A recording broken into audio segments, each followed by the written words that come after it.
Have you run away from a saber-toothed tiger recently? Maybe you haven't, but the stress response you feel when you are late to work or the growl your stomach makes when you haven't had anything but an energy bar and coffee in the morning is the same stress response we had when we were cavemen. That stress response is called fight or flight.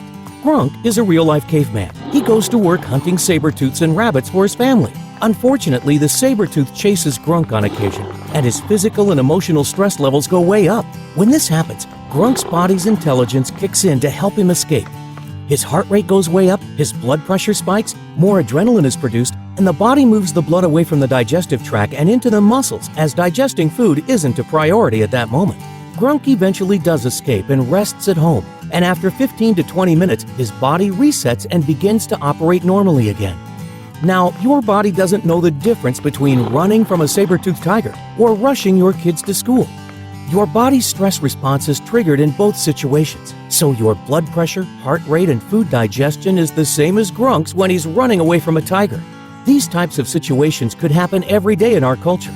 The difference between you and the caveman is the caveman was able to relax in his cave soon after he finished stressing out.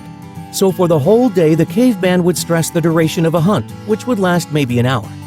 You, on the other hand, have to deal with the stress of racing your kids to school, traffic, work, relationships, and everything else that life constantly throws at you. Plus, add in the constant chemical stress that comes from the unhealthy foods we eat, and it's like you are running from the saber-tooth all day long. The solution is to build your own cave. You have to build your own cave every day, and it means finding some peace in the pileup of traffic while driving to work. It means going to bed on time instead of staying up late binging on your favorite TV shows. It means taking some time to go outside and do some relaxing work instead of locking yourself up in your office. Otherwise, this chronic stress will open you up to most diseases because your immune system will tank and a lack of nutrients that your body needs due to not being able to digest your food properly.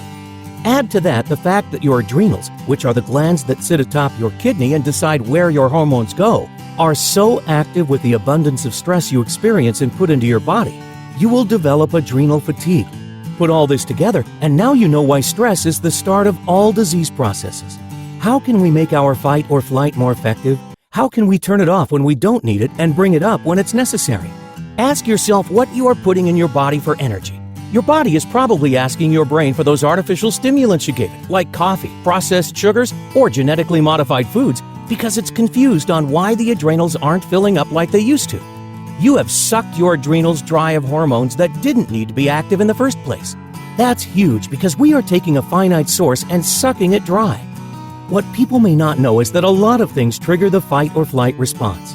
Emotional stresses, eating unhealthy foods, overreacting to life's daily challenges, going through tough emotional times, all trigger fight or flight. However, that leaves a lot of areas where we can improve it. So if this video has successfully stressed you out with all the info it's loaded you up with, you should take a minute to relax. At least you don't have a tiger running after you.